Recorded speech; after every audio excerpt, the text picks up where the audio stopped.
When we want to do something, we'll do it. When we need to do something, we activate. But those words, they mean different things to different people. Like it's a different, want and need are different for normies than for ADHDers. So let's unpack that. You want to? Let's get the suitcase, put it on the bed. You guys want to unpack that a little bit? All right, let's go.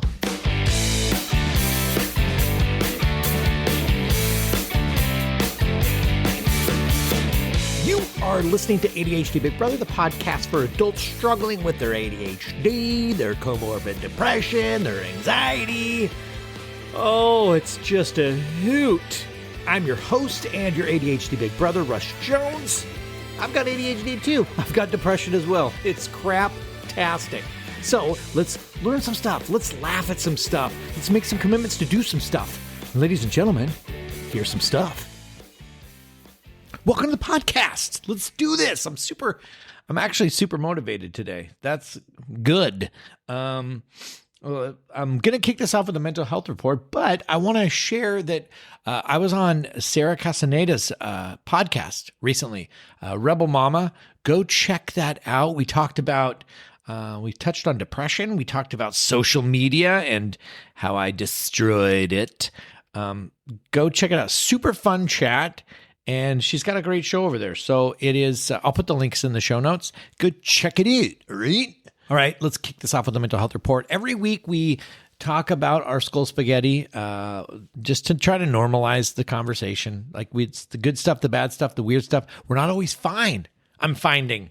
Are you finding that too? We're not always, I'm doing okay. Let's peel the onion a little bit sometimes. You want to? And so I'll go first. So there's some things that basically what happened this last week. The thing I look forward to the most on Father's Day or on my birthday is that my boys will handwrite these really cool messages, and they're so thoughtful, and they literally always choke me up. I'm a softie though. It's not hard to choke me up, but oh God. And partly because these things choke me up because, when you have depression and you think that you're a piece of shit, that's like your baseline. It's funny to say out loud because we all know it's bullshit, but it's, that's how you feel. Right. And so someone tells you something amazing about you, and there's really an odd, like a relief to it that brings tears to me. That it's even kind of choked me up thinking about it. But so one of those things Alistair mentioned to me in the note, saying that at school his friends, they'll flex about their dads and how their dads have car collections and they have wine collections. And Alistair said that when he tells them that his dad plays video games with him, they all get jealous. And that to me, it means the world to me partly because I don't have a car collection. I don't have a car collection money. I don't have wine collection money. I barely have a lint collection, although it's growing. But that's one thing that brings me super great joy. And it's literally perfect for a divorced household. Like when they're with their mom, we don't phone call each other. We get on a headset and we play trios in Fortnite and we chat. We check in that way. It's freaking great. I'm going to share some parenting philosophy with you. And this is not backed by anything except for my own personal experience, But my philosophy with video games is that they're awesome. I get coached by my children on how to play better and how to practice. It's awesome. It's collaborative. There's teamwork involved. There's strategy. We have Fortnite conversations about play styles. I'm a video gamer. From back in the day. Back in the Commodore 64 days. I had a Commodore 128 actually. To play games, I had to type in Go 64, enter. And then it would say, are you sure? I'm like, yeah, I'm sure. Let's go. And I'd type Y, enter. And then I would play my games. Space Taxi, pad 5, please. Or Impossible Mission. Do you remember that one? Destroy him, my robots. Or ER Kung Fu. God, it was good times. When the boys were younger, my stance on video games was take care of your chores and your homework, and then your free time is yours. I don't police free time, and I don't judge it to be good or bad. You do whatever you want. I don't judge unless it's criminal, then I will judge it. And then I'll be like, you can't do that. But when the boys were younger, I only did a time thing. Some people will be like, oh, you only get a certain amount of time. I only did that once. I probably read it in a dumb parenting book at some point. How we deep dive into everything. Like, I don't know how to parent, so I'm going to read all the books. But I was giving Noble anxiety when I tried to do it, because I was like, the clock was ticking on his fun. And Noble's a normie, he's not ADHD. Timers don't do for him what they do for a lot of us. And so if he knew he only got an hour to play, the whole time he's thinking about the time being up. And I can kind of relate to that a little bit. I have clients that will come to me and community members who they use that time timer thing where you visually see time elapsing. I hate that. I don't want to see time passing. So how we're all different, even though we all have similarities. But I just want to forget time. That's what I do naturally. So I want to create the scaffolding that allows me to forget time. Anyways, I love playing video games, and I love playing video games with my kids. So that's like, long story short of this, the video gaming lately for me has gone unchecked because it's this shiny new thing. And I'm someone who I have an addictive personality. I go in hard on something that's exciting and good. And I think we have a fun word for that. What's the fun word we have for abusing ourselves with excitement and joy? I think we call it hyperfocus. Like this gift of ours, it's that we must channel like sorcerers calling forth the mystery energy. That's not how it works for me. How it works for me is I'll get really focused and then I cannot turn it off until I burn out or until someone or something else intervenes. Some of the times I think of the hyperfocus is like it's an evil gift that allows me to escape the world, which I never quite feel like I'm fitting into anyways. So I get to focus on something other than how shitty I am or all my negative self-thoughts. I'm like, thank God I get the reprieve. Let me lose myself in this thing because it's providing excitement and joy. So anyway, long story short, I had to put my video gaming in check. I just really want to get good at Fortnite so that I can impress my kids. And I genuinely enjoy it. But I also have laundry to do. And, I also have a solopreneur business to grow. So there's that. So long story short, I had to put my video games in check. By the way, my mental health is pretty good lately. I still have this lingering melancholy, but it's subtle. To me, it's like it's not even worth the conversation. But if I'm around Emily or my kids, it's not there. When I'm alone, but it's subtle. It's not debilitating. It's just the absence of my childlike enthusiasm for life, which, like, if I'm ever in a conversation with you, you'll see it for you. I have it infinitely for you. You'll be like, man, he's really excited and enthusiastic for me. Yeah, all day long. Okay, so that's enough chattering about that. But for the video games, what I'm doing is I'll put a timer on for like 45 minutes to an hour, and then I'll know what's coming next. So I'll say I can play video games for an hour, but then after that, I need to set a 15-minute timer and clean. Or I need to set a 15-minute timer, and I'll have to do something physical and like not sitting down. And then I'll play again for another. We're talking about the end of the day type of stuff. So that's what I'm doing. All right. Okay. That's enough chattering about that. Let's talk about the divide between want and need and what to do. So adults with ADHD, we do what we want to do. We're compelled by interest. Novelty is a form of interest. And so that's what I'm talking about when I say want. We want to work on the tinkering project in the garage that has nothing to do with anything, but we can't stop thinking about it, so we lose ourselves in it. We want to work on it. Need is not the normie need. Need to us is urgency.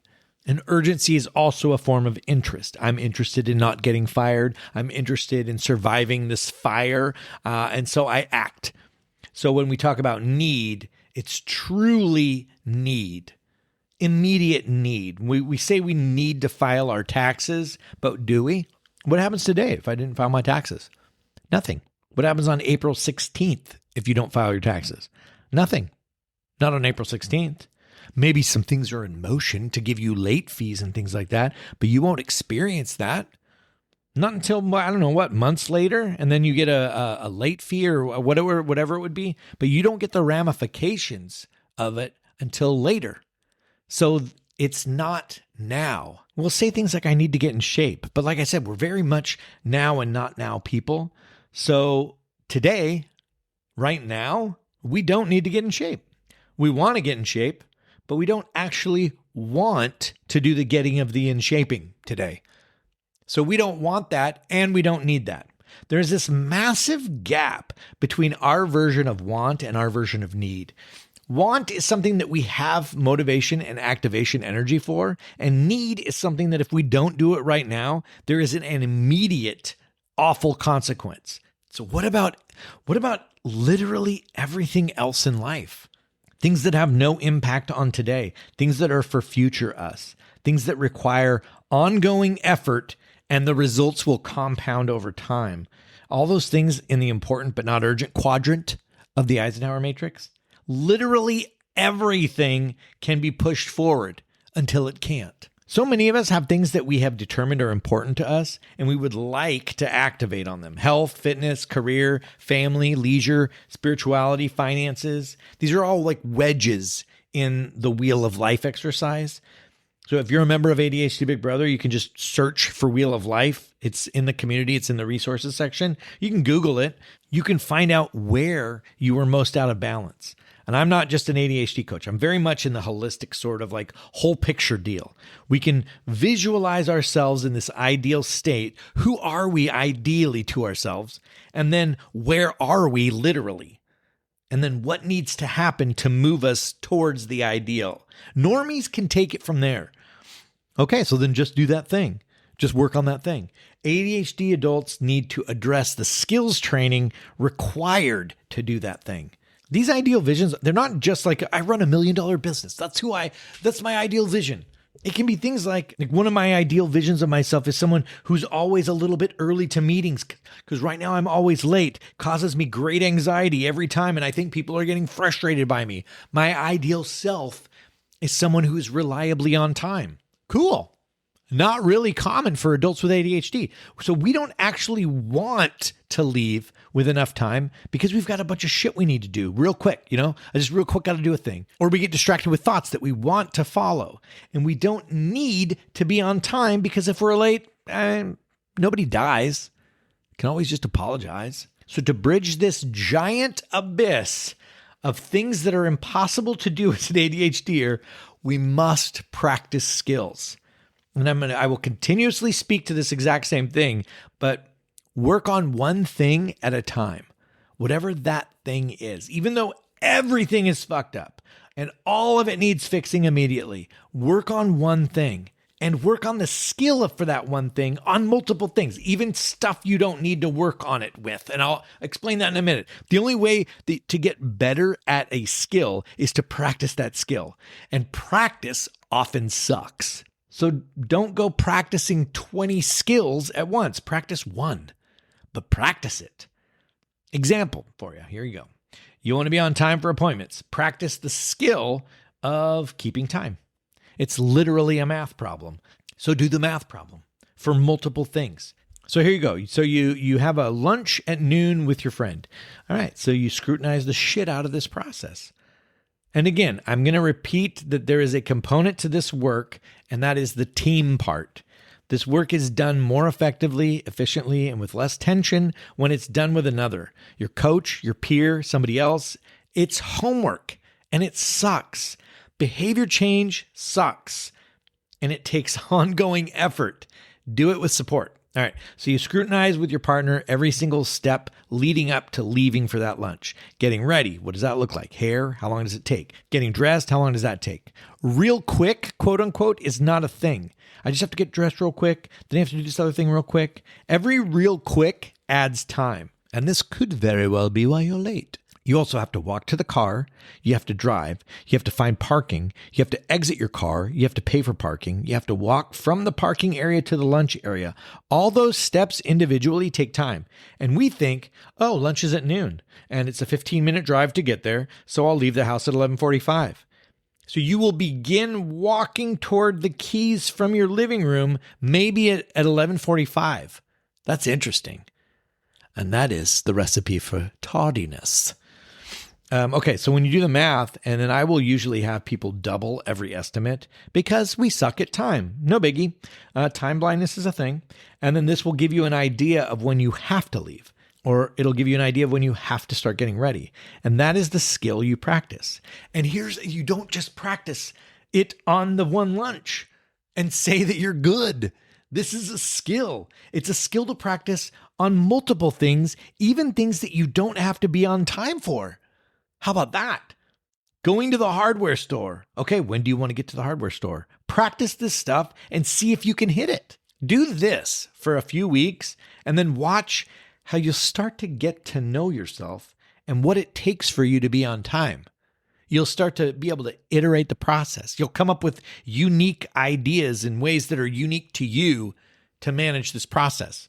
It only comes through practice. It's more than just declaring, like, I need to be better about this. I need to be on time.